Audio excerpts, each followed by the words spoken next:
On Christmas night, the dinner had one empty place. Arthur placed the card, "Welcome home, Ben," turned on the porch light, and brought the old coffee thermos, not to buy affection, just a warmth that would do. Then, mid-meal, Ben said, "You are no longer our family." From that cold remark, what will he do? Argue or quietly fix the things that can still be saved? Can a light bulb and a coffee thermos warm a life again? The small winter kitchen closed with a draft slipping under the door, enough to make the wooden tabletop tremble slightly like a taut string. Arthur switched on the kettle. A burbling rose from the corner of the kitchen, mingling with the sound of wind rubbing against the window sash. He took the warm towel wrung dry and wiped the rim of the plate in slow circles, longer than necessary. With each pass, the white glaze showed a little more, as if someone were gently lifting the buildup of time. On the still surface, his reflection showed faintly and looked a little older than it had this morning. He set the plate down near the edge of the table, then changed his mind and pulled it in by the width of a finger. Beside the plate, the empty chair was still angled slightly toward the door, its backrest burnished slick from years of coats thrown on in haste. Arthur drew the chair closer to the table. A faint click sounded like old bones creaking in a cold night. He placed an extra plate beside it, the face of the plate turned toward the chair, a simple, precise gesture as if he were leaving room for a breath. The air in the kitchen changed accordingly. More orderly, more expectant, the handwritten card lay ready on the tabletop. Cheap cream stock, bought at the office supply store at the end of the street. He sat down, tested the pen at the paper's edge to get the ink flowing evenly, then wrote slowly, "Welcome home, Ben." The letters trembled slightly, each stroke as if crossing a thin sheet of ice. He blew very softly. The ink dried. Then he tucked the card under the freshly wiped plate, a thin edge of paper poking out like a thread. No added marks, no hearts drawn, no quotation marks. Left that simple, just enough for someone to recognize they were being awaited. On the refrigerator door, an old magnet held a calendar that had already turned to a new month at some point. At the magnet's edge, the faded words "Elizabeth's Kitchen" lay still like a handprint on a wall. Arthur touched his index finger to the first E, held it there a beat, then let go. A small act, but a sudden heat rose as if something were trying to crawl out of his chest. Anger, not at anyone in front of him, but at a past that had driven him into this emptiness. Dinners missed, appointments not kept, apologies that should have been spoken long ago. It surged up, tapped against his teeth, made his jaw lock. He lifted the towel once more, wiped the rim of the plate, then the edge of the table, then the cabinet handle. The pressure of his hands softened bit by bit, like warm water being poured in. The heat of irritation dissolved in the steady motion, turning into a gentle kind of weariness. Arthur opened a drawer, took out a small spool of thread. Finding a loose strand at the towel's edge, he snipped it clean, wound it up, and pushed it into a corner. What can be fixed, fix. What cannot yet, set down. The rest, let silence do its work. The kettle clicked. Thin white steam rose from the spout, beaded on the metal lid, then fell with the faintest sound.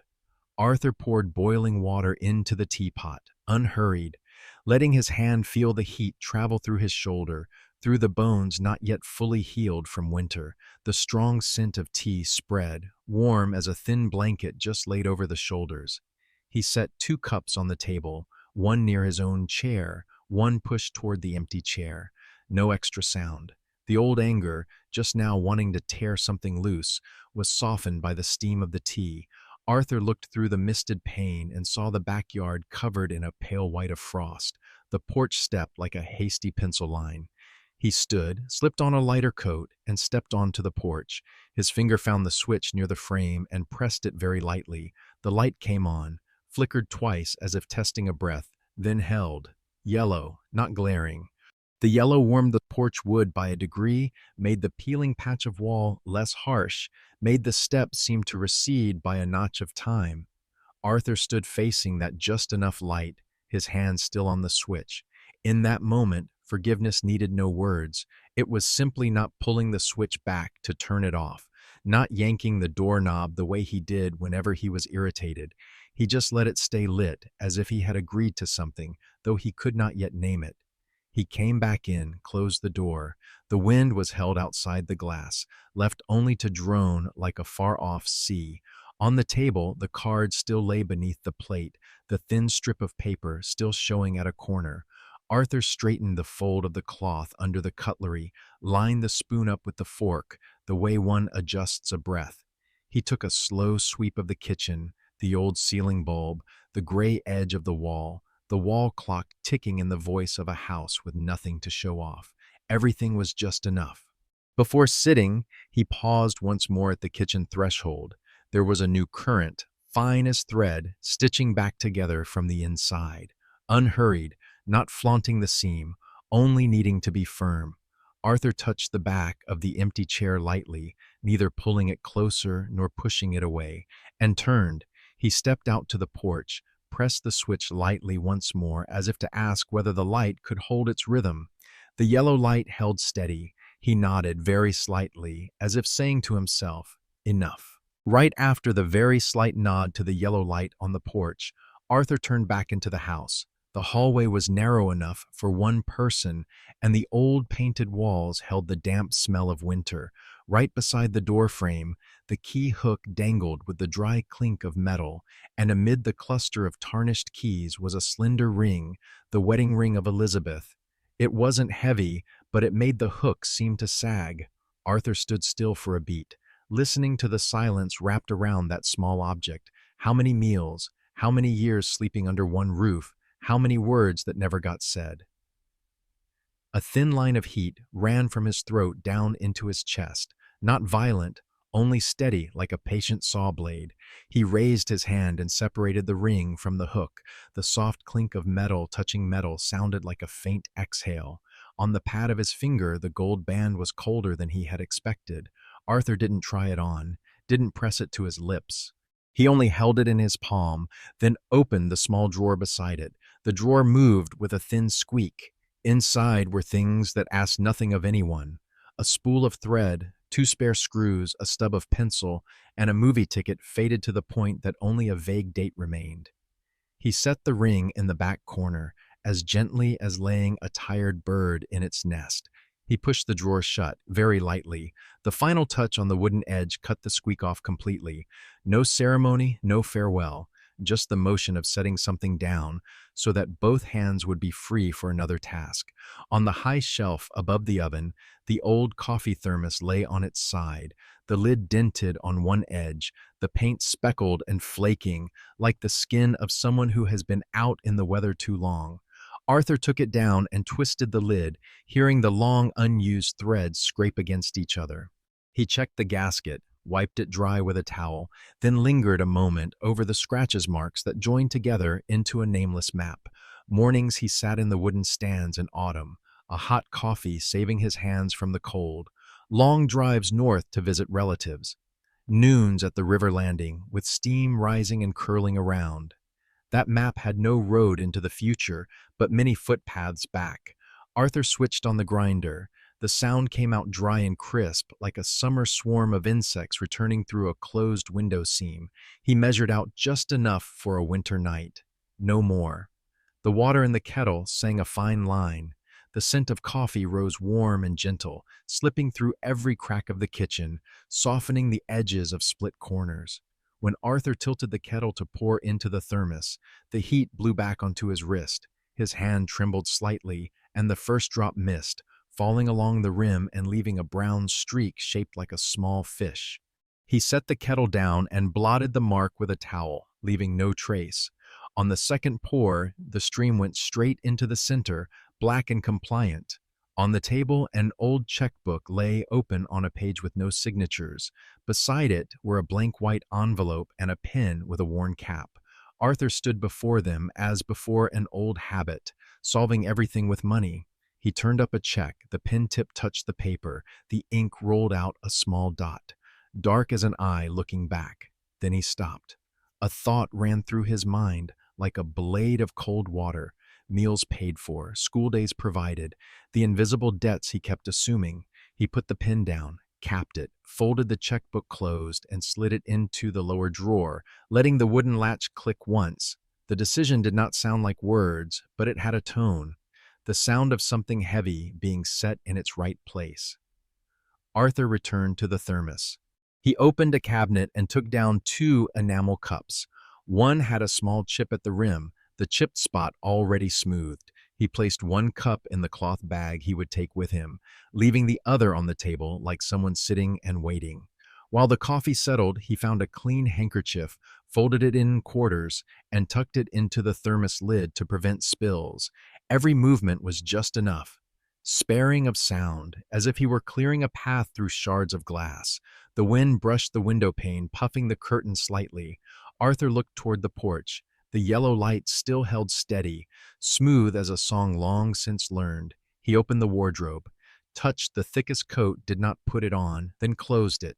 It was not yet time to leave the house. 1B was not departure, but preparation. On the shoe rack, the salt-crusted pair from old snowy days stood beside the boots with worn-down heels.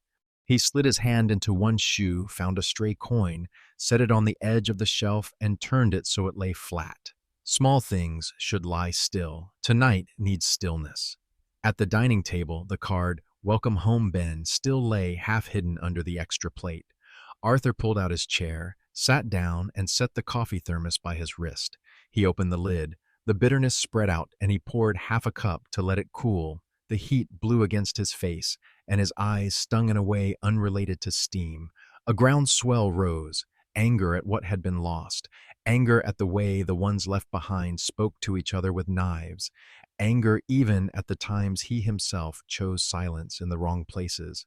The swell passed. He set the cup down, the enamel base touching the wood with a small knock, like a distant tapping at a door.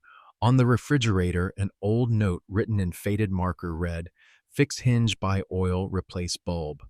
He looked at the three neat bullet points, then slowly added another one in his head.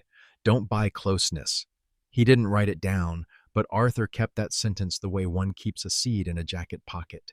He touched the thermos, feeling warmth seeping through the metal, like a temporary heart standing in for the rhythm that had faltered in his chest. Tonight, he would take it with him, not to trade for a hug, not to buy a seat. He would go the way an old repairman goes to a rickety house. Look if something is loose, tighten it. If something squeals, oil it. If someone is thirsty, pour a cup warm enough. Then step back so they can cross a threshold made a little less uneven. Arthur screwed the lid tight, hearing the threads catch. He wrapped the towel around the thermos body, tucked it into the cloth bag, and drew the cord tight as if tying a bow to see someone off on a long trip. In the moment the cord cinched, his loneliness took shape. Not an empty room, but a room with everything laid out, missing only the scrape of a chair. But that loneliness no longer gnawed. It lay down like an old dog soothed by the warmth of a hand. He stood up, turned off the stove, and draped the white towel over the back of a chair. Through the glass, the porch light still stood steady, yellow enough that he wouldn't need to feel his way. Finally, Arthur set the bag with the thermos right by the door, next to the salt-stained shoes. He went back to the table, straightened the extra plate so it lined up with the edge of the cloth, and smoothed the corner of the card that protruded. Nothing added, nothing taken away. He exhaled, long and light. The decision was made, and it needed no witness. Tonight, he would go, not to demand, but to give once, enough to suffice. The oak table in the middle of the kitchen keeps the circular rings of coffee cups like dried moons, and running along them is an old crack, fine as a strand of gray hair. Arthur slips a small cloth pad under the off-kilter corner of the table to steady its rhythm, then runs his fingertips across the wood. The familiar roughness settles him, as if an extra layer of calm had just been poured. The wall clock ticks in sparse beats, slowly counting an evening that asks for nothing more than patience. On the refrigerator door, the Elizabeth's kitchen magnet holds a doubled-over electric bill. The paper's corner is lightly scuffed, the due date printed cold, like someone outside the window breathing frost onto the glass. Arthur takes the bill down, smooths the edge, dots his pen to sign his name on the line, then sets it back beneath the magnet in the exact old spot. The business of this house, Stillwell, has to go the way it should, regular, unseen, but not to be neglected. He steps back half a pace and looks at the silent papers standing guard. That modest tidiness is how the kitchen withstands winter. In the low cabinet, a pale blue tin cookie box sits tucked in the dark. Arthur pulls it out. The lid makes a thin little click. Inside are Ben's old tuition receipts. Purple ink, black ink, invoices from a small print shop. Some have torn corners. Some still hold the scent of new paper from back then. He gathers them into a bundle, ties them with a rubber band, his hands trembling slightly as he draws the band over the paper's edge. The numbers no longer have transactional value, but still carry weight, the way oak still keeps the marks of coffee cups, even after 100 wipe-downs. Arthur sets the whole bundle in the box, closes the lid, and slides the box back into the far corner, a small ritual to return the past to its shelf, neither thrown away nor displayed. On the windowsill, 2 apples left from last weekend have wrinkled skins. The porch light casts a warm yellow streak that makes the dimpled part of the fruit look like an aged dimple. The heater drones for a brief stretch and goes quiet, the wooden floor ticking as if someone were tapping fingernails under the table. Arthur uses a dry rag to swiftly wipe a drip of water sliding down the edge of the sink, a thin, cold streak, but easy to erase like a sulk that didn't have time to grow. He lifts the coffee thermos wrapped in a towel off the tabletop, checks the tie once more. The familiar weight draws his wrist down a notch, steady as a small voice saying, "Go on." In the living room, the TV screen is black, like a window not yet opened. On the low shelf, a few books lie flat, a red thread caught between an unfinished page. Arthur bends down, smooths the thread straight, then leaves it, in no hurry to know what the next sentence says. He returns to the kitchen, pulls open the narrow drawer beside the sink, and takes out a stub of pencil, writing 3 small lines on a sticky note. Hinge oil, spare bulb, sham the step. When he's done, he sticks the note next to the electric bill, letting them stand side by side, like twins, one about the inside of the house, one about the world. The heavy coat hangs on the rack near the door. He slips his arms into the sleeves, the fabric scraping the wool beneath with the brittle sound of late winter. In the pocket, the keys touch and make the faintest clink. Arthur slides into the salt-crusted street shoes, settles his feet into the sunken lining, finding the exact spot where his big toe always presses. He bends a little, slips a hand to the heel to pull it into place, then stands up straight, his body fitting snug into the coat like a timber newly wedged firm. Before turning off the kitchen light, he glances across the table. The extra plate, the card tucked under the porcelain edge, the spoon lined up straight with the fork. Nothing needs adding. Arthur reaches out and flips the kitchen switch, leaving a mild band of shadow. Through the window pane, the porch light still holds steady, yellow like an unspoken warmth. He slips the bolt, pulls open the outer door. Cold air rushes in, nipping lightly at his ankles and wrists. Arthur steps onto the porch, locks the door one notch, then another. The sure turn of the lock is just enough sound for the heart in his chest to change to an out-on-the-road rhythm. He stops. His other hand rests on the doorframe, his palm meeting paint worn smooth by so many touches. There, no farewell forms into words. There is only a touch held longer than usual, like laying a hand on the forehead of someone asleep. When the touch is done, Arthur lets go and looks toward the road, dusted with a thin, chalky smear of salt. The porch light behind him throws his shadow a little forward, making the first step lighter. He pulls his collar up, grips the cloth bag holding the coffee thermos, and goes down the steps. The door is locked. The papers lie quiet in their box. The bill is clipped neat beneath the magnet. The house stays, continuing its duty. Just enough light, just enough waiting, just enough silence.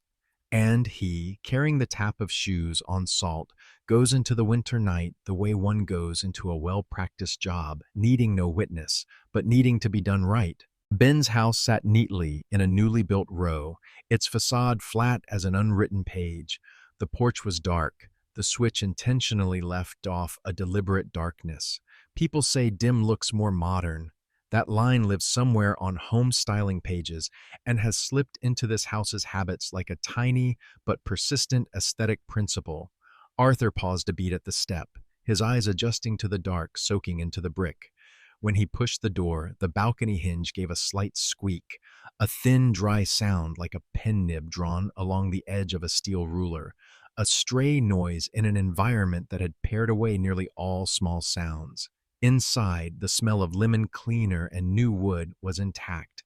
Every surface gleamed, table edges squared, kitchen cabinet handles aligned as if ruled. The light-colored stone counter reflected the recessed light ticking into cold streaks. The refrigerator exhaled a steady line of breath. The heater droned in a level voice. There was no wall clock to keep time, no wooden chair to groan when someone sat, no curtain brushing a frame. The cleanliness had reached the point of feeling like a decision. Here, things are allowed to make only the correct kinds of sound. Arthur closed the door, listened to the locked seat in its recess, then took off his gloves. He had brought a cloth bag with the coffee thermos and stopped at the kitchen's edge. The kitchen was bright as a light box. A stainless sink without a scratch, a knife tray arranged by size, a gleaming coffee maker beside a wooden cutting board not yet marked by a blade. Arthur set the coffee thermos on the counter, in the left corner, a hand's four-finger width from the wall. The lid remained tightly screwed. Warmth seeped through the metal into the stone, forming a tiny halo of mist. He did not speak. The presence of the thermos, of that ring of warmth threading into a cold kitchen, said just enough on its own. In the living room, Ben stood 3 steps from the wall, hands at his sides, eyes fixed on a wedding photo. The frame sat half a centimeter askew. He leaned, then stepped in to straighten it, then stepped back to look. The motion repeated, patient as someone nudging bricks into a straight line. From one angle, the recessed lights caught the glass and cut a slanted white streak. The bride's face blurred under the glare, while Ben's tuxedo deepened a shade. The air around the picture felt like a still tank of water, calm, flat, unwilling to admit a ripple. Arthur stood a kitchen's width away, far enough not to disturb the orbit of those measuring gestures. He looked past the cabinet edge and saw his own shadow drifting faintly over the stone. Beside the thermos, he placed a chipped enamel cup already smoothed. It threw a curved line of shine among the perfect glass tumblers. From a drawer came a small click as the soft close mechanism drew it home. Amid these compliant sounds, the balcony hinge's squeak lingered, like an error not yet flagged. The porch light outside remained off. The deliberate darkness made the door glass feel thicker, turning the room into a white-lit box. On the floor, the rug gave no footprint. The upholstered sofa held no creases. Arthur crossed the rug and deliberately lightened his steps, avoiding any invisible trail of contact. He turned over the bright stainless salt and pepper shakers and set them back exactly. His fingertip left a faint smudge that vanished when a breath of cold air from the AC slid through. Ben still had not noticed him. All his attention gathered along the straight line of the frame. Adjust, sight by eye. Back up, step in. With each step back, his eyelids flicked once as if counting time. With each step in, his thumb pressed the frame's edge to seal it against the wall. A mini spirit level fixed to the frame sat dead center, its bubble trembling and then stilling. No glance skimmed the kitchen, no stray, "Dad, you're here?" Only the rubber soles of his shoes gliding over faux wood flooring, leaving a tone with no resonance. Arthur touched the handle of the thermos lightly, the warmth in the metal kindling against his palm, then let go. He pulled a tissue from the box and wiped the small ring of condensation under the thermos, not from fear of staining the counter, but from the habit of leaving things as orderly as possible. Along the track of the sliding door to the balcony, the aluminum rail was so clean it caught the kitchen's pale haze. He eyed the hinge that had squeaked earlier, noting the slightly loose screw and the thin rim of dried oil cleaned for looks rather than tended to run. That squeak, too, seemed to respect the house's order. It waited for the precise moment a draft stirred to remind itself to speak. On the counter, a glass vase held 3 scentless white stems. The water in the vase swelled to a rounded meniscus at the lip. Arthur avoided touching it, circling by half a step. He tugged his coat zipper down 1 notch to soften the rustle. His other hand, unthinking, patted the inside pocket, and touched the edge of the note, "Hinge oil, spare beasts shim the step." He didn't take it out. In this house, everything had been chosen not to make noise. Soft, close cabinet pulls, a fridge door that sealed silently, drawers that caught themselves, yet the balcony's squeak, that small irregularity, made the house feel more real, like a hidden breath. Ben stepped back again. The bubble on the level now rested exactly in the center. He tilted his head, held still for a few seconds, then adjusted by a fraction too fine for the naked eye. Arthur followed that increment with his gaze.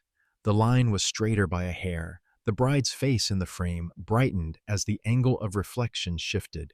He slowly backed away from the kitchen edge, leaving the space before the photo intact for the person busy with it. Before leaving the kitchen, he turned the thermos handle outward so a newcomer could pour more easily, a small detail enough to suffice. The door to the porch trembled at a thread of wind slipping through. The hinge repeated its fine squeak, shorter than before. Arthur looked over, then back to the light switch near the door, a switch in matte black, matched to the cool palette. He did not touch it. The rule of the house was clear: keep it dark to look modern. He stood still, leaving the darkness as the owner intended, as a way to respect a life that had chosen its own form, even if that form had, without meaning to, edged those who were used to warm light toward the margins. Ben set his palm on the glass of the frame, pressed very lightly until the bubble settled into perfect center. His finger stayed there for one beat, then lifted. He turned part way and walked toward the bedroom, perhaps to find a roll of double-sided tape or a spare nail. The recessed lights stayed white. The countertop stayed cold. Arthur stood alone in the kitchen with the thermos slowly warming the stone, listening to the heater's even breath, listening to the house keep time by means of deliberate quiet. He lowered his hand to the thermos handle again, like laying a hand on a relative's shoulder without saying a name. In his head, a sentence rose and faded. "Don't use money to mend distance."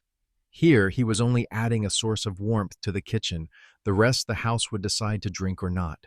Arthur stepped back, leaving the thermos exactly where he'd chosen, and stood still long enough to hear the fine squeak of the hinge dissolve into the flatbed of sound. Somewhere farther off, the porch light remained off, the darkness doing its job sharpening lines, hiding misalignments. And the thermos's heat, small as it was, kept patiently pooling a faint halo on the stone, like an invisible handprint. He didn't call, didn't knock. He simply waited a beat, then let the house continue to be itself. The Christmas table was covered with a white cloth, smoothed flat like a fresh sheet of paper. The scent of cinnamon and warm butter mingled with the lingering warmth of roast meat. Low candles cast the shadows of glassware on the wall into long, slender streaks. The light tap of a spoon at a soup bowl, the soft scrape of a chair, every sound was small, as if filtered through the snow outside. Arthur sat at the edge of the table, lowering his fork to check the rim of his plate was clean, a habit no one noticed. On the wall, the wedding frame adjusted that afternoon had slipped again by half a centimeter. The recessed light cut across the glass, carving a thin white streak. A bright ting sprang up when someone's fork struck a plate and then went still. The air in the room froze for exactly the length of that fading note. Ben stood, his wineglass lifted just above the table's edge. Light washed pale green through the stem. His face alternated light and dark. He opened his mouth, drew a breath, his lips pressed as if he were measuring an invisible straight line between himself and the man at the head of the table. "Dad, you are no longer our family." The voice wasn't loud, didn't need to be. It sank into the tabletop like something with a point. The remaining sounds in the room changed pitch. The heater's drone rose by a notch. The candle's crackle grew clearer than usual. Someone set a glass down too quickly, knocking out a dry, hard note. A conversation at the corner of the table slid to a stop, like people remembering something had just spilled. Ben still stood, his gaze torn but unable to cross the distance between the rim of his glass and where Arthur sat. He fixed on a spot somewhere near the door jamb rather than his father's eyes. His shoulders drew tight, his back straight as the frame's edge. The wineglass held at a middling height. He didn't drink. Arthur didn't answer. He only set his fork back in the place he had marked on the cloth, lining it parallel to the plate, the tines pointing to the left corner, like every other quiet dinner. A small act, but enough to steady his hand. In his throat, a line of heat ran upward and stopped at his jaw, holding his teeth closed for a long beat. The old anger, the kind he had buried in the drawer with the ring, suddenly surged like a spring under the floor.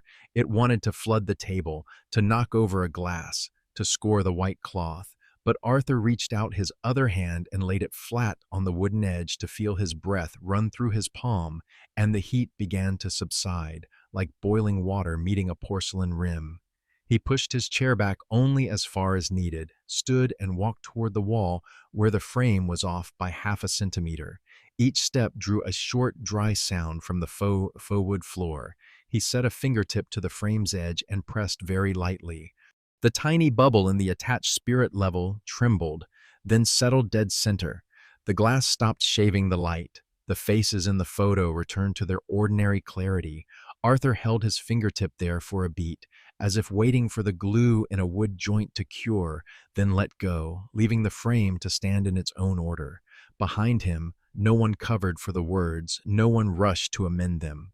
A small cough sounded from the far end of the table and stopped. A tissue tore from the box with a soft rip. Ben still stood, glass in hand. A thin imprint from the glass's foot marked his palm. His eyes skimmed the room as if remapping the terrain. Candles, cutlery, cloth, dishes, familiar faces, avoiding the one point where the old man's gray eyes sat at the end of the table. The sentence he had spoken fell and didn't bounce. It lay there in the middle, like a stone set at the lowest point of a current. Arthur returned to his chair, drew it in again, his movement slow as shooing a frightened bird out of a kitchen. He lifted his water glass and caught a drift of cinnamon from another corner of the table. Years of labor had taught him that some things, once broken, cannot be mended, and some things, when crooked, only need half a centimeter's correction. The choice before him, to answer with an equal sentence or keep fixing the smaller thing to save a little breath. He set the glass down, placed his hand on the cloth's edge, and smoothed a wrinkled fold. On the table, the shortest candle had just dripped a wax tear onto the catch plate below. The drop set in a few seconds, steady and still. Arthur looked at it and saw in it the persistence of words that are useless while hot. He lifted his fork and cut a small piece, not to savor but to give his hand a task. The roast let out a thin thread of juice. Butter melted slowly on his tongue. The rasp in his throat eased a degree. Ben lowered his glass.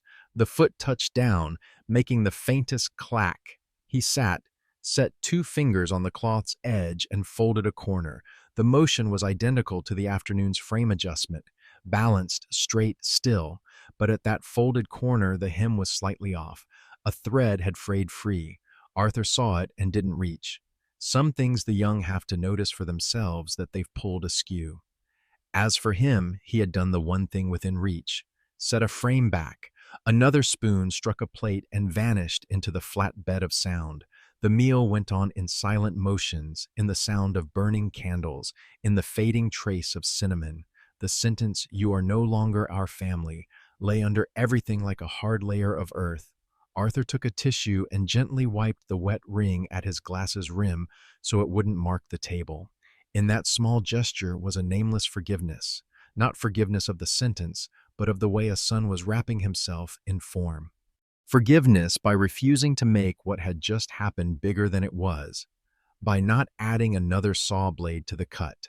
In the corner of the room, the artificial tree glittered with cool, scentless string lights.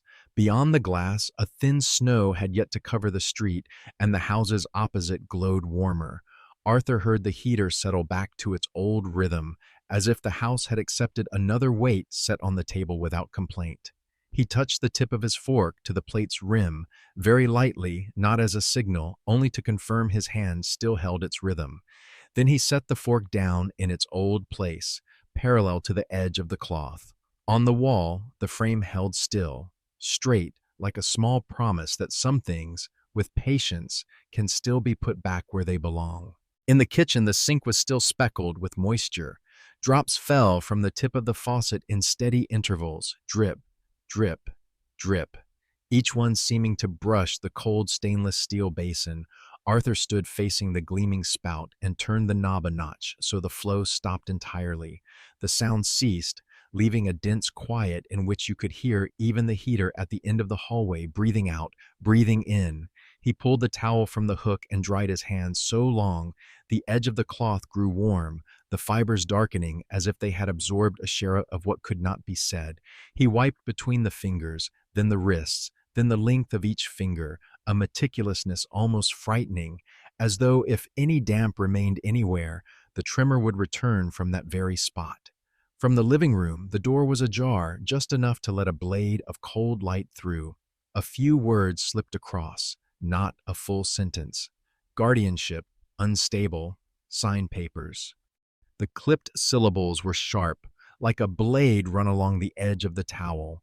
Arthur stopped. The towel stayed pressed in his palm, the fabric imprinting the veins. He didn't turn his head. He only tilted it slightly to hear more clearly, then set the towel on the rim of the sink, folded it once, then once again into a flat rectangle, as one restores order to a surface that has been scratched. A stubborn bead of water still clung to the faucet's tip, taut and bright like an eye.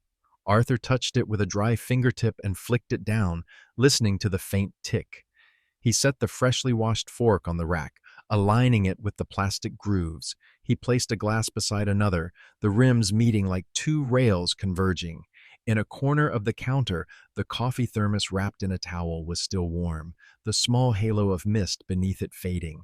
He turned the handle outward, an old-fashioned motion, so that if someone needed, they could pour at once without turning the vessel to find a grip. Guardianship, unstable, sign papers.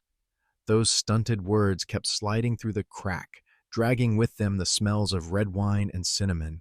On the kitchen wall, the recessed light cast a cold, bright rectangle that sliced a fragment of his face in the stainless reflection. Arthur pressed his palm to the stone counter's edge to steady himself. The cold soaking into his skin helped lower the heat in his head by a notch. He wasn't angry. The anger's back had snapped when the candle dripped wax onto the catch plate. Only a deep sorrow remained, thick as the season's first ice over a river, flat to the eye, but water ran beneath, destination unknown. He reached for a paper towel and wiped away a nameless wet streak on the counter, then the faint gloss his palm had just left. Then he opened the nearby drawer, the place that held a new kitchen's rescue things: glue, zip ties, double-sided tape. Everything was lined up as if on a store shelf. Arthur closed the drawer very gently. On the sliding track of the balcony door, the dried lubricant made a faint pencil gray line. The hinge would still squeak if the wind shifted. He noted the slightly loose screw at the lower corner, all the small things that could be fixed, and looked away. Not now, not in a way that could make him an intruder upon the order someone else was clinging to. At the sink, he picked up the towel again, and this time dried the basin itself, even the little pool gathered around the drain. One pass and another, each stroke a step back from the old flare of temper, each glide of fabric over steel a swallowed sentence that would have lightened his chest. When the surface gleamed, reflecting the recessed light like a shallow lake, Arthur folded the towel very square and hung it on the hook, its edge flush with the grout line. He touched the kitchen door handle that opened to the hall. His dry hand clenched lightly. Cold air crept between his fingers from the door seam. Arthur drew a deep breath and counted slowly along his 10 fingertips. His chest compressed and released, letting his breathing return to its normal length. In the living room, the clink of spoon to plate resumed. The drag of a chair over carpet stretched into a weary line. The conversations continued, distant, as if from the house next door. He eased the door open and stepped through, his foot landing in the dim zone between kitchen and exit. The porch light outside was still off. Dim looks more modern, the darkened pane like a mirror unwilling to give an image back. On the hall rack, Arthur's coat looked like nothing else here. Old, thick, with a strand of wool frayed at the cuff. He slipped his arms into the sleeves, pulled the zipper up to his chest, and stopped. Over his left shoulder, the shadow of the wedding frame in the living room fell on the hallway wall, a neat rectangle. He looked at that square of shadow as at a door that did not belong to him. His hand settled on the front doorknob, the cold metal touched skin just warmed by the towel two opposing hemispheres. He turned the knob in one click. The lock released with a sound just enough to let a person know he was about to leave. Before pulling the door open, Arthur glanced back once, his eyes skimming the kitchen. The thermos turned with its handle out, the chipped enamel cup placed beside it, the towel hanging straight, the sink dry, everything in its place. In that small arrangement, he left the softest part of himself he could leave. Not words, and certainly not money. The door opened. The cold brushed his cheek like a thin sheet of paper.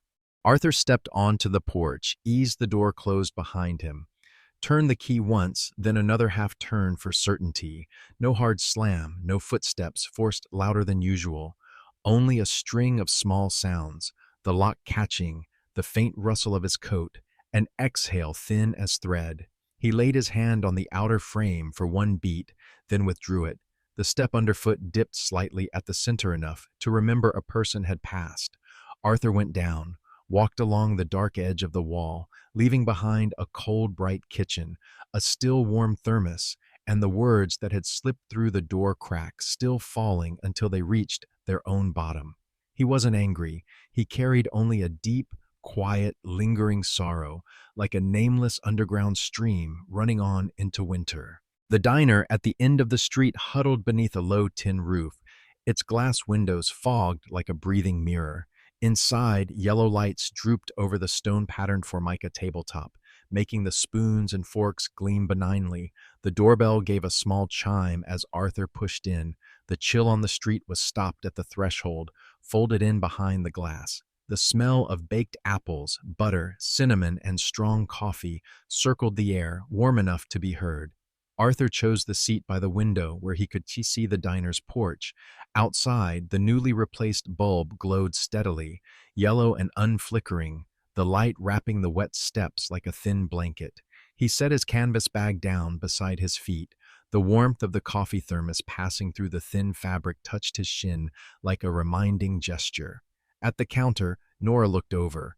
Her hair was pinned up, a few silver strands loose like a stitch just pulled from a needle. She didn't ask, "What'll it be?" Didn't open the register. She only set the coffee pot in her hand, poured into a thick mug, leaving space for the steam to rise into a small ring of smoke. A slice of apple pie was set before Arthur with a short, decisive motion. The pie's surface had fine cracks, fissures like the pattern of dry shut after a drought. The top layer of sugar had melted into sparkling shards. The apples inside were perfectly done, not slickly soft, not underdone, still holding the small crescent shape of each slice. No bill, no little tick from the register. Nora merely touched the rim of the plate to angle the slice toward Arthur, then moved away. As she passed the glass door, she glanced at the porch, her eyes skimming the yellow bulb. An unspoken sentence, but Arthur understood. When it's lit, it's easier to breathe. He took up his fork, hesitated a beat, then set it down. Instead of spearing the pie right away, Arthur pulled the napkin closer, wrapped the forks in with 2 turns, tightened it gently, as if bandaging a scrape. The motion made the fork less exposed, and the clink of metal against china was reduced by a notch. He cut a reasonable piece, lifted it. Cinnamon brushed his nose before the buttery taste met his tongue. The bite slid down his throat like a warm pill, not to heal at once, but to lower a smoldering fever. At Ben's kitchen sink, the drip had stopped. Here, the diner's wall clock struck a steady beat, laying another rhythm over his throat, even and full. Outside on the porch, the wind passed through, tiny rain beads smearing the glass into a film of water. The bulb did not flicker. Arthur looked at the halo of light on the damp concrete. The feeling in his chest was like the final button of a shirt being fastened into place. Nora placed a small creamer and a jar of brown sugar on his table, not holding his gaze for long. Just enough to hand them over and step back. On her wrist was a streak of white flour, like the mark of a baker's hand. As she turned, she gave the empty chair at the back table a small, neat shove that left the wooden rail under the chair foot silent. Arthur raised his cup, adding no cream, no sugar. The bitterness moved into his chest, opening a storm corridor. He thought of the sentence that had just fallen in the old house, words brief and harsh as pebbles thrown at a doorframe. Here, the edges of things had been dulled, plate rims rounded, the knives cut from another table swallowed by the rubber mat beneath the counter, the coffee machine exhaling a soft foo. Arthur took another bite, crumbs scattered onto the plate's rim like silent dots, like the unspoken sentences he'd gathered and refused to let roll off the table. An elderly couple in the corner murmured, their words like dry leaves rustling in a coat pocket. Outside, a bus lowered its sliding door. Wind whooshed through. The bell chimed very softly and then fell quiet.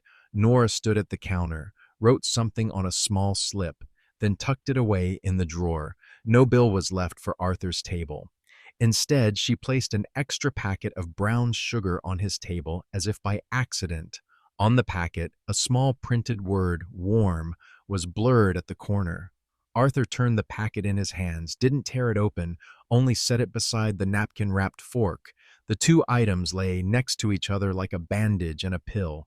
The porch light cast a long stroke along the edge of the glass, falling across half of Arthur's coat sleeve and laying a thin veil of gold there. He lifted his hand, and the gold receded with it, like a tame bird settling on a low branch.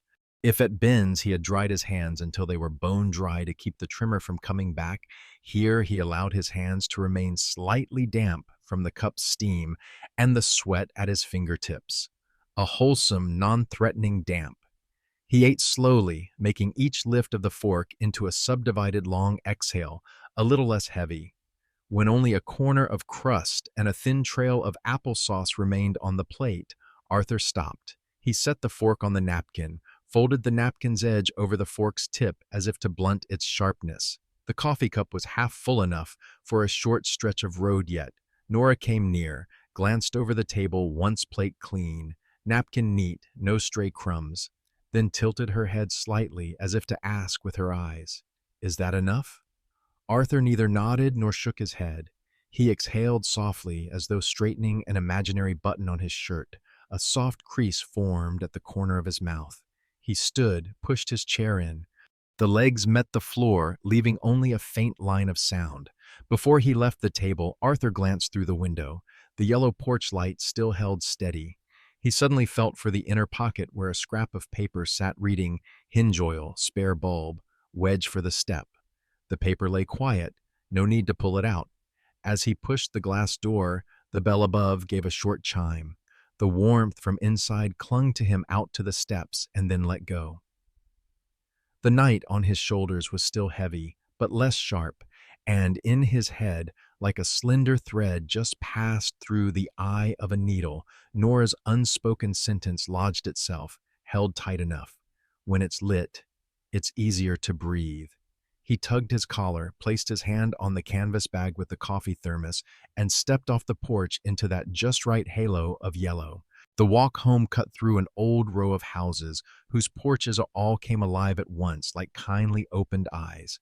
The yellow glow from the pear-shaped bulbs fell on the damp steps, pooling into warm circles and blunting the edge of the chill. Arthur walked more slowly, looking at each patch of light as if checking the breath of a neighborhood. At every porch, something felt a little easier. Doormats less sodden, doorknobs less cold to the touch, wooden steps that gave just a little and felt sturdier in the honeyed light. Nora's unspoken sentence still sat in his ear. When it's lit, it's easier to breathe. The idea flicked a small switch in his head, a soft, decisive click. At the intersection, he did not turn toward his own house, but changed course. The red brick building of the Community Legal Center sat on the corner, its glass door bearing a white decal that had peeled in places. Inside was the flat, cold white light of fluorescence continuous, not flattering. A light meant to make print legible. No bell rang. A sensor gave a slight shiver when he stepped in. The heater breathed out the smell of warmed dust. On the wall, a corkboard was full of flyers. Living Trust Guide, Durable Power of Attorney, POA, Cognitive Assessment, List of Doctors, Senior Rights, Insurance Forms, Beside them, a clear plastic box held file covers, neatly divided compartments, each with a stack of numbered papers. Arthur went to the ticket dispenser and pressed for a small slip, B142. A short beep, and the thin ticket lay in his hand like a simplified measure of time. The plastic chairs were lined against the wall, their metal legs bright and without creak. He chose the last seat, set his canvas bag on the floor, the toe of his shoe touching the bag's strap to keep it in place. On the low table in the room there were pins, paper clips, a few stapled packets. Arthur did not pick up a pin. He reached for a clear plastic folder, smoothed its warped edge flat, then selected 3 slim packets. Living Trust, the basics, Medical Care POA, and Cognitive Function Assessment, recommended doctor's list. The paper edges were cool and straight. The rustle of paper was as small as the sound of a coat brushing the back of a chair. The board number jumped, B139. At the counter, staff nodded and people acquiesced. The only clearly audible sound was the inkjet printer spitting out sheet after sheet, steady and patient. Arthur opened the Living Trust packet and skimmed the bolded headings. Why you need a trust, sole trustee, assets and beneficiaries, how to keep it. He did not linger on the word assets, nor count what he might list. His eyes caught on the line sole trustee, a way of saying one can still tend one's portion alone if it's put into the right structure. He closed the page and slid it back into the cover. In the POA packet, there was a blank for authorized agent and a small warning note printed in red at the foot of the page. Arthur did not write anyone's name. He used his finger to straighten a paper clip and clipped the stack together, making the document's edges align. Instead of the curt words from the dinner table earlier, he chose the faint clack of the clip closing tight.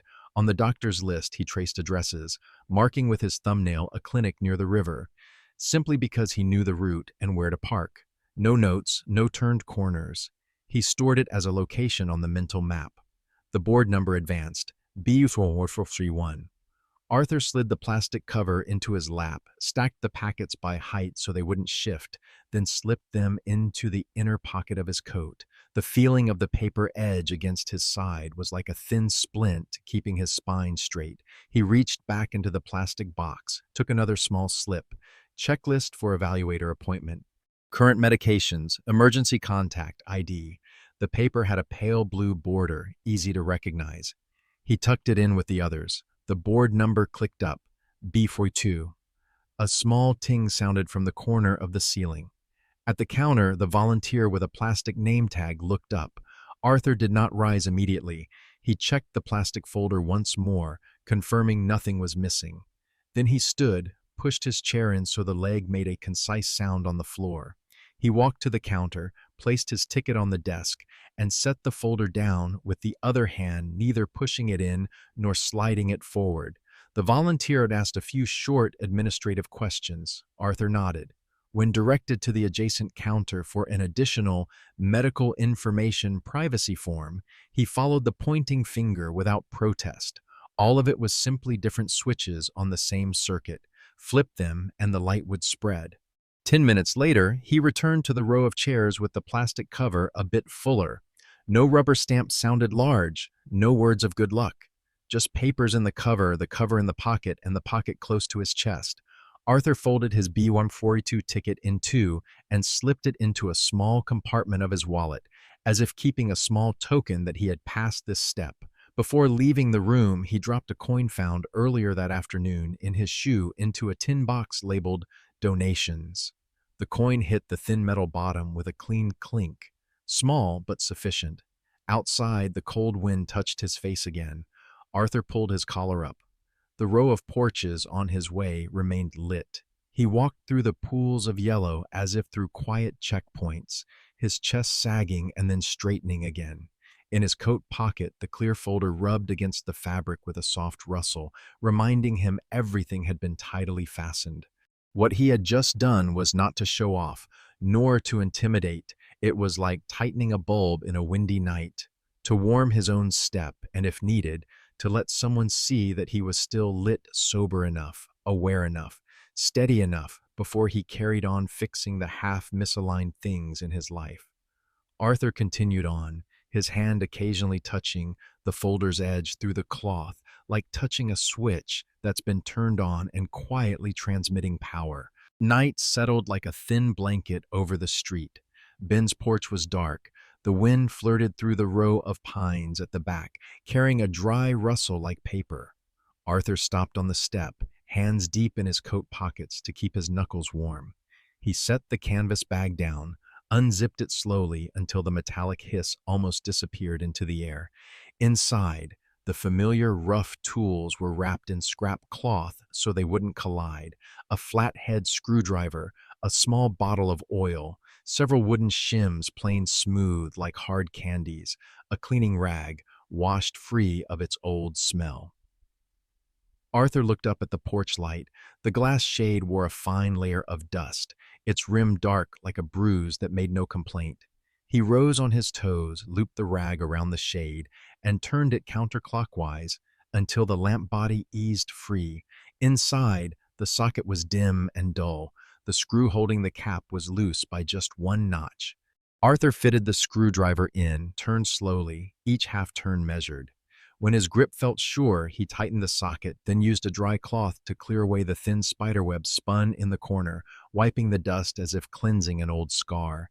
He rewound the shade into its groove, pressing the thumb lightly until he heard a small click, like a fingernail tapping a glass. The switch flipped on. Golden light poured down on the wooden steps, steady and unflickering, bathing the cracked grain in a deep honey color. He stepped back half a pace, looked at that modest halo of light, and gave a slight nod, the private sign of an old hand who knows the parts he touched have come into place. Then Arthur turned to the sliding door that led to the balcony.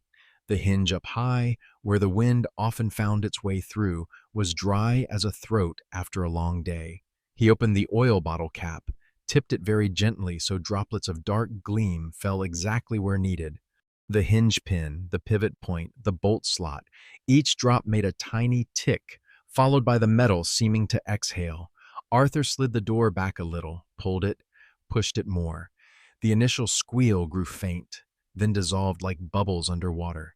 He wiped the excess oil at the edge with the rag, smoothing a thin line that left a discreet sheen on the metal without show.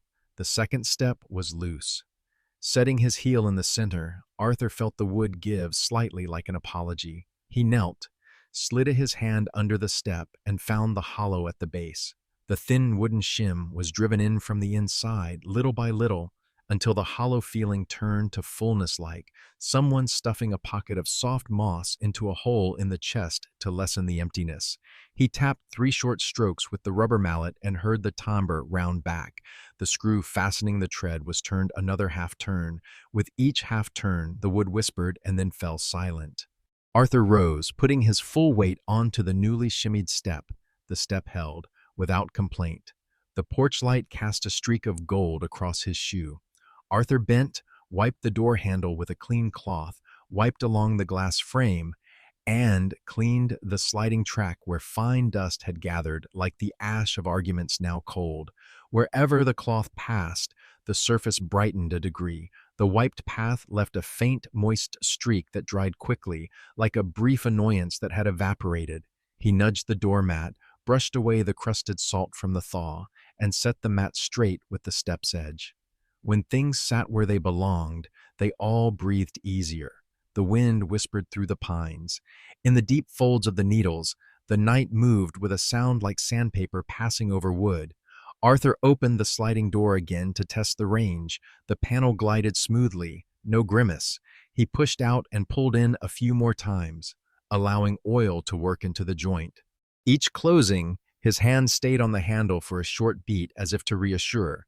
Then he tested the porch switch 3 times, spacing each press by a steady breath, listening for the neat click and watching the golden light keep its even tone.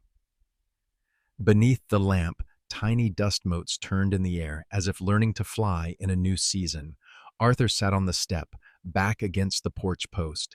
He ran the rag along the worn wood edges that folk rarely touch, carefully as one might polish an old memorial photograph. Near the bottom lay a black smear like spilled ink. He wrapped the cloth around his finger and scrubbed in small circles, patiently until the wood's color reappeared. In that patient repetition, his heart rate slowed, and the wind through the pines seemed suddenly half a stride away. The blunt words from dinner, the phrases dropped through the kitchen crack, everything remained. But their surfaces had dulled. He stood, gathered the leftover debris. Dust crumbs, a piece of web, 2 grains of grit stuck in the sliding groove. Arthur wrapped them in a corner of the rag, tied a small knot, then tucked the bundle into the mini trash pouch clipped inside the canvas bag. He tightened the oil cap, dried the screwdriver, put the spare shim back in its wrap. The canvas bag closed with a slow zipper, like shutting the lid of a wooden box whose hinge has just been fixed.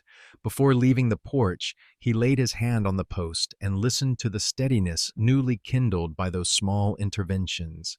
No grand overture, no flourish at the end, only joints that no longer groaned, a lamp less loose, a tread that would hold. Arthur stepped back to the yard's edge and glanced once more at the porch.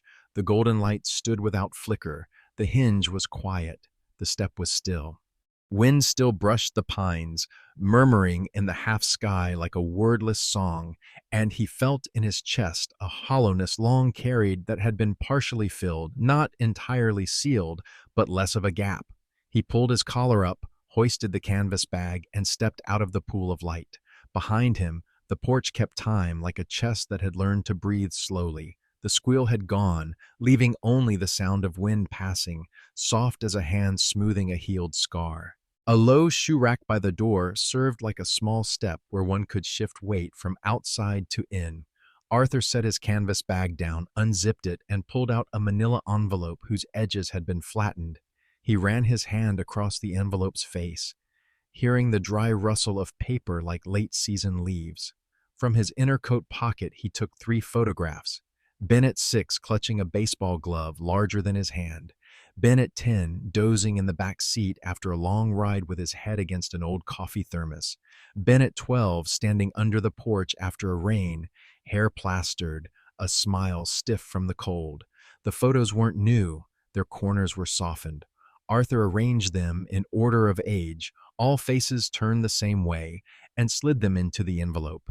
Beside them, a doctor's card with neat lettering and an appointment slip for a cognitive assessment, date, time, address, were clipped together with a small paper clip.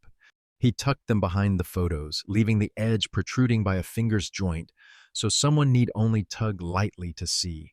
Arthur took a pen and wrote a small note in steady black ink. "If you need hot coffee, just pour. Dad left this." He did not sign his name. The scrap was taped to the front of the envelope with a piece of clear tape, placed slightly lower so as not to cover the envelope's flap. He lightly tapped the words once, as if checking whether the warmth of the sentence had penetrated the paper. Then Arthur set the envelope on the shoe rack, in the spot between the boots Ben usually shoved on in haste. He straightened the envelope with the edge of the wood, pushed it a half-inch snug against the wall so it wouldn't fall if the door were opened abruptly. Beside it, he turned the thermos's handle, set it in the position easiest for pouring. The ring of condensation at its base had dissipated, but the body of the thermos still held warmth. Before stepping back onto the porch, Arthur looked around. The doormat lay straight, the door handle free of oily smears. He lifted a small pebble caught under someone's heel and dropped it outside. Everything that needed saying had been placed down as quiet objects. A new bulb, a hinge that no longer squeaked, a secure step, an envelope heavy enough not to blow away, a note short enough not to strain.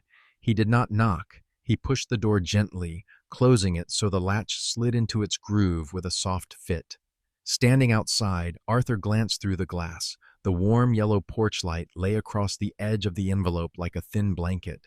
Then he stepped back out of the pool of light and let his footsteps fall into the street that was waking in the night. The next morning, sunlight poured into his kitchen like the day's first stroke. Arthur sat at the table, back straight, a pen ready. Before him were the medical power of attorney, POA form, and the living trust file he had taken from the center the night before. He read each field slowly, his pen touching the places to be filled as one taps a rhythm on an old doorframe. In the authorized agent box, he wrote a name plainly, without flourish. In the field for effective date, he checked the box for emergency situations, his hand steady as when he tightened a lamp socket. The living trust flipped to the page marked Sole Trustee in bold. Arthur wrote his own name and filled in the other lines. Where to keep it, how to update the beneficiaries. He did not deliberate at length nor call anyone. The information he knew went into its proper box. What did not yet need filling stayed blank and clean like an unhung frame. He set the ruler and signed. Each signature was a small blade cutting the vague from the necessary. There was no triumphant cheer, only the pen sliding across paper, steady as the wind through the pines the night before. Arthur organized the documents, medical POA, contact information, the checklist for the evaluator appointment, the living trust, and the thin instruction sheets.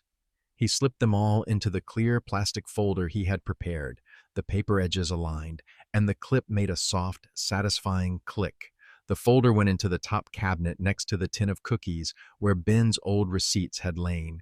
He closed the cabinet door with just enough force for the hinge to seat, without a tremor. The phone lay face down on the table, its screen black. Arthur called no one, took no photograph to send. He poured the last swallow of coffee left from the night before and tasted the softened bitterness.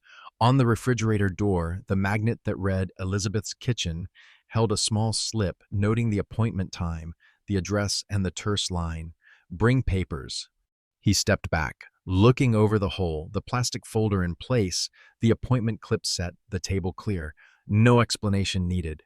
The things that had to be said had been said differently, by a steady light, by a hinge eased, by an envelope placed within reach, by the words "Sole Trustee" lying neat like a new backbone beneath the ribs. Arthur gripped the chair's edge and nudged it close to the table. In the quiet kitchen, the chair's scrape on the floor was thin. He laid his hand on the tabletop and felt the cool grain of the wood, thinking of the shoe rack at Ben's that night, where a manila envelope awaited being lifted by two fingers. That was enough. He pulled up his collar, reached for his coat, and prepared to step out for a morning with purpose. Not loud, but steady. Before locking the door, he glanced once at the porch. The yellow light remained still, a small reminder that when things are placed in their right spots, they will breathe easier on their own. On the afternoon of December 26th, Aunt Linda's house smelled of tangerine peels and freshly laundered tablecloths. The round table, covered in white linen, sat beneath a low yellow-shaded lamp. The light pooled at the rim of the plates like still rings of water. Before each person lay a wax-sealed envelope, carefully sealed, the red wax stamped with a simple letter A, no ornament. At the window, the Christmas lights blinked slowly. On the porch, lingering snow lay in mottled patches, and the salt spread in smears like chalk. Ben pulled out a chair and sat up straight. One hand rested by his glass of water, the other fingered the edge of his envelope as if taking a pulse. He drew a breath. His voice, low and unfinished, seemed to want to close the sentence for him. About guardianship, instability, sign the papers. The words fell clipped, like nails rolling from the palm. Linda glanced over but did not interrupt. She only steadied a spoon about to slip from a porcelain plate, keeping the sound from ringing out. At that moment, the doorbell gave a thin chime. The mail carrier, knit cap pulled over his ears, stood outside the breath-fogged glass. He extended several envelopes of the same kind, carefully placing them in Linda's hands. "From the family," he said very softly, as if speaking to the cold. The door closed. A new current of air moved through and then ceased. Linda sorted the envelopes by the names printed at the upper left. For Ben, for Aunt, for the two cousins, and one marked "Leave on hallway shelf." Each envelope was placed squarely before the intended person, the wax edge turned up like a half-closed eye. The room went quiet. The wall clock struck a slow beat. Every gaze, as if led by an unseen cord, drew toward Ben. He bit his lip and set his hand atop his wax seal. A small blade under the butter plate was drawn out. Ben slid the knife's tip under the wax edge, pried slightly so the seal popped up without tearing the paper. the cold smell of wax mixed with new paper in a small orbit. He slipped his finger in and withdrew folded sheets. First, a conclusion on clinic letterhead, a blue signature, the date clearly written, cognitive capacity assessment within the normal range, no signs of impairment that would remove decision-making ability. Beneath was the deed transferring the house into the living trust, the notary seal embossed. Between the stacks lay a thinner sheet, a short handwritten note. Please don't argue in front of the children. I can take care of myself. Ben set the first sheet down, touched the paper's edge with his fingertip, then drew back as if it had snagged. Linda opened her envelope.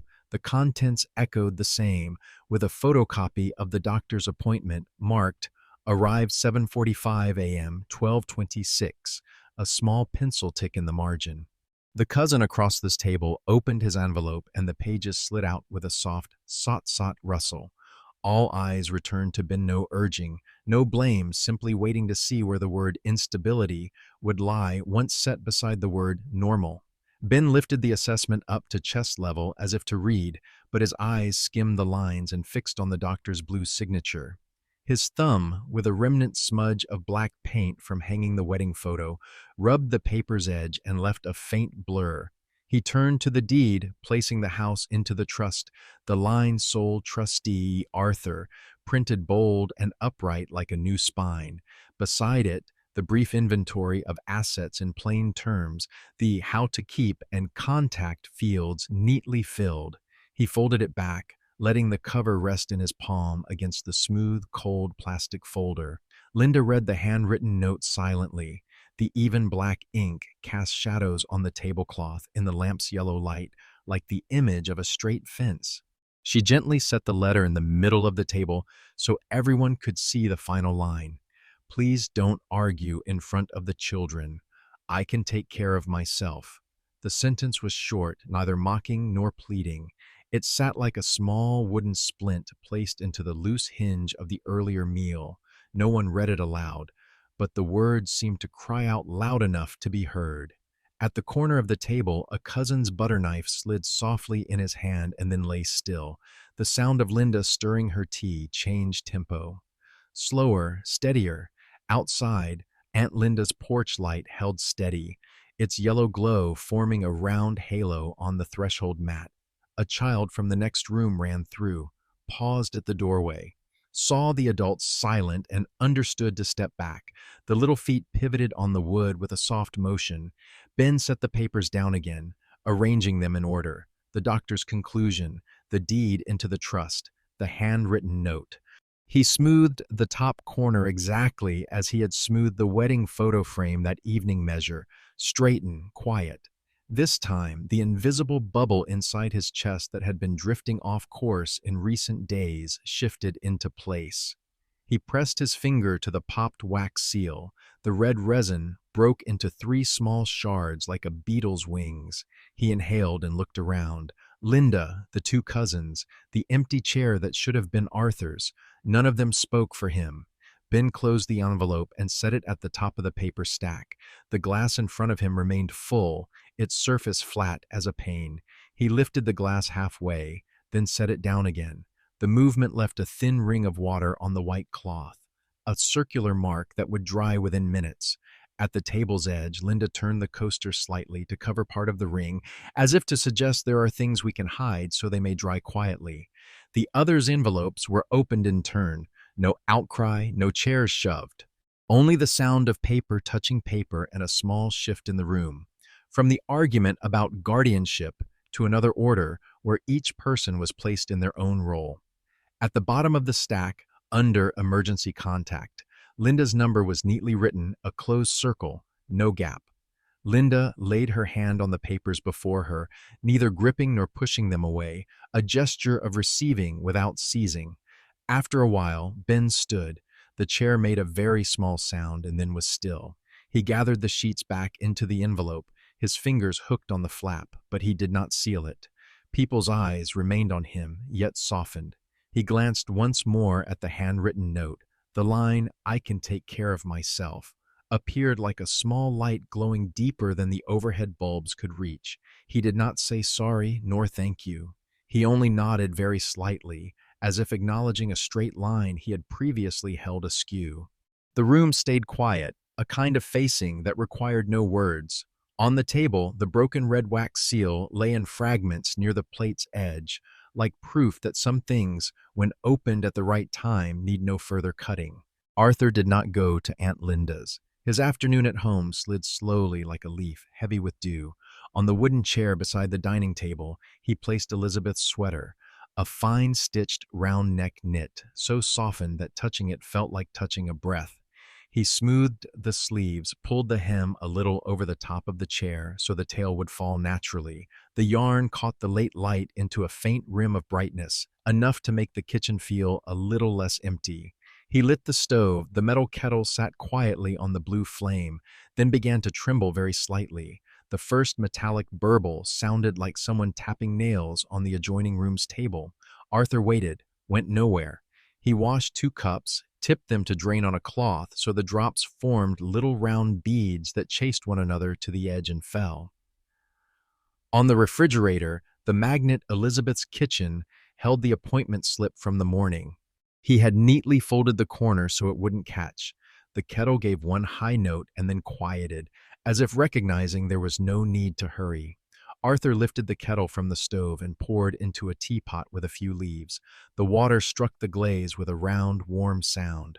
White steam coiled up and vanished, clinging to the window glass as a thin, transparent mist. He set 1 cup near the empty chair, the other in front of him. Neither pushed too close nor drew near. The distance between the cups measured by an even breath. The stack of papers lay tidy in the clear plastic folder on the table. The doctor's conclusion, the medical POA, the living trust, the contact list, the small checklist. Arthur opened the folder and touched each paper edge with his fingertip as if taking roll of a newly arranged formation. He flipped to the sole trustee page for a last look, then closed it back into place. Each bundle was ordered as he had decided. What needed to come first? What could follow later? He stood, pulled open the seldom-used drawer, dry and clean. The plastic folder slid in without fuss. Arthur pushed the drawer closed with the palm of his hand, very gently, enough for the hinge to seat. The small sound was like a final answer to lingering uncertainties. He returned to the table and ran a soft cloth across the wood, wiping the faint damp ring left by the cup. Everything returned to a moderate, even sheen, not glossy, not smeared. The sweater on the chair remained, holding the shape of 2 absent shoulders. Arthur sipped his tea. The warmth moved from his tongue down into his chest, opening a space that had long been contracted. No regret, not because he had won or lost anything, but because he had put his bricks in the right places. The porch light, a secure step, an envelope of sufficient weight, an ordered set of papers. The rest, each would go his own way. Wind slipped along the edge of the window. Arthur turned and looked out. On the porch, the yellow bulb he had tested in the morning held steady.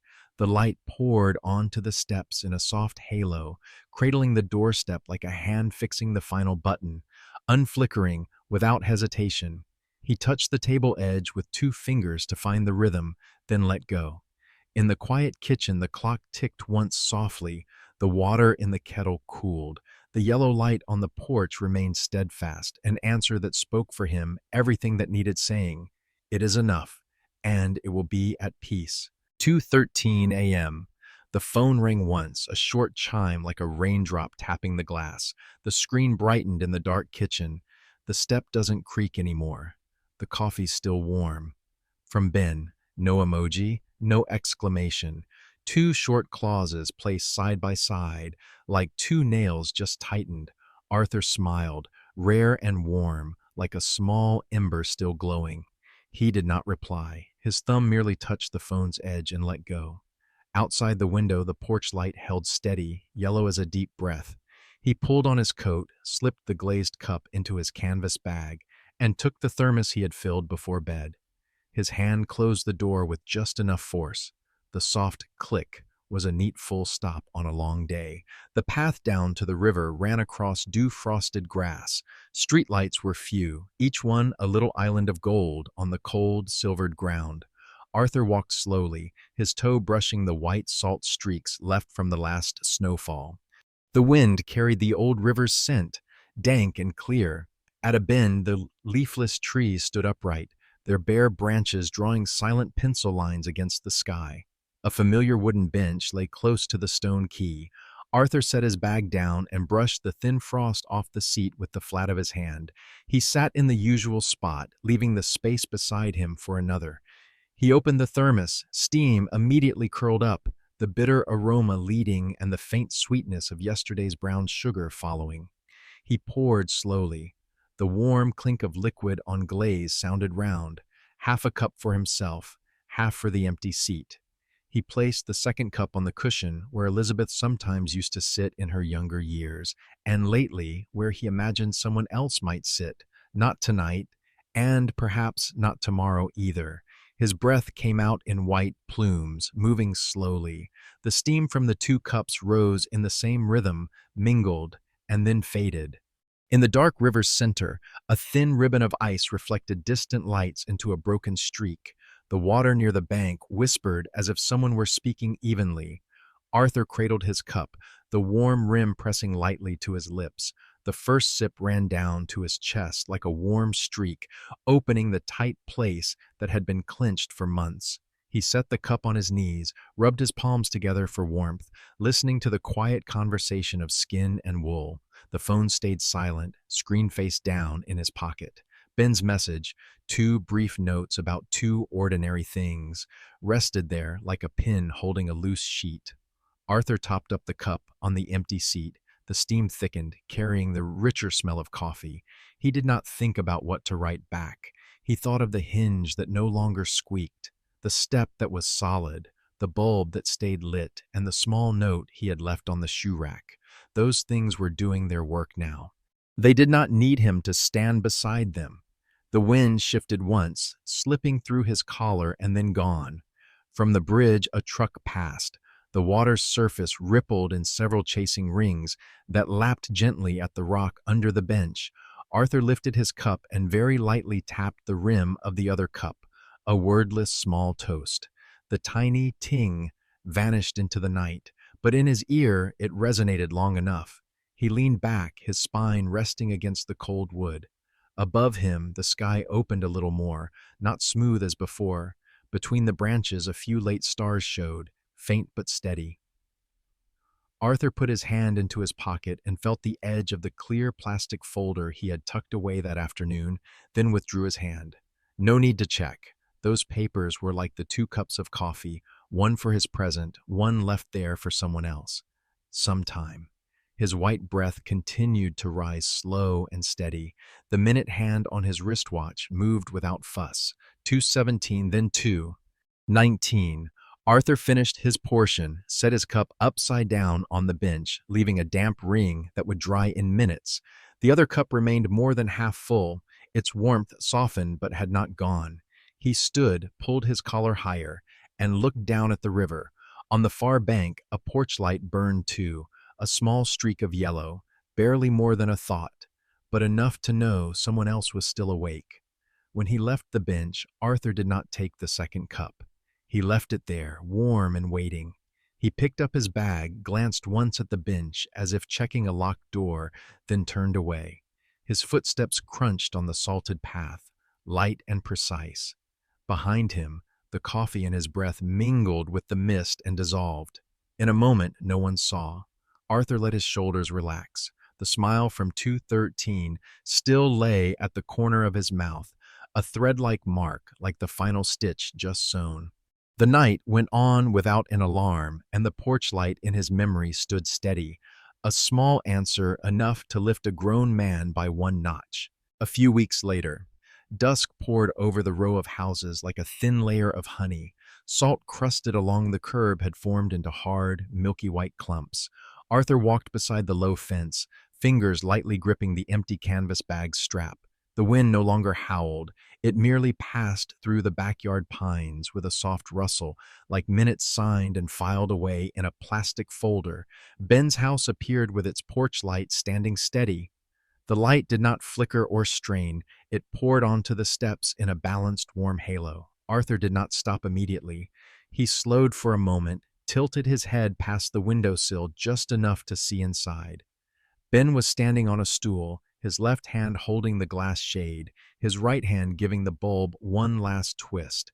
The motion was sure and precise, no longer the awkwardness of someone who only fussed with surfaces. When he finished tightening, Ben lowered his hand and tried the switch. Click. The yellow light held. He stepped down, pushed the stool against the wall so it wouldn't be in the way. The balcony door hinge closed softly, without a groan. In the kitchen's window, on the refrigerator door, a magnet held the electric bill. Beside it was the old photo. Ben at 7, hair damp after rain, smiling stiffly from the cold. The papers in the photo stood side by side, like seals from different times, but confirming the same thing. Someone was paying their share, both the electricity bill and the boyish smile. Arthur paused for a single breath, then went on. He did not raise his hand to knock on the glass, nor did he look to catch anyone's eye. Through the door's reflection, he saw the tidy kitchen table, the old coffee thermos standing in order on its shelf with the handle turned to the pouring position. The damp mark on the doormat was already fading. The things he had shimmed, oiled, and wiped were working without him, the calm of a house that had learned to self-regulate. He crossed the street. The diner at the end of the block had its lights on early. Nora stood at the counter, her apron neatly folded, and briefly glanced up to see Arthur's silhouette. She didn't wave, she tilted her head slightly as one who acknowledges that a straight line has been set true. Arthur returned a small, measured nod, then walked on. The wind carried the scent of baked apples to the corner, thin as a quiet benediction. In the small lot by the trees, Arthur's old car waited under a haze of salt dust. He opened the trunk. Inside, the toolbox still sat in its usual corner, next to a clean cloth and a coil of elastic. Arthur reached into his coat pocket and took out the small cardboard box. A new bulb, still sealed. He lifted the lid, checked the foam packing, glanced through the clear glass body, then closed it and placed it in the trunk beside the toolbox. Not for the house next door. This bulb was for his own porch, or for whatever house down the road would call out in that familiar clack.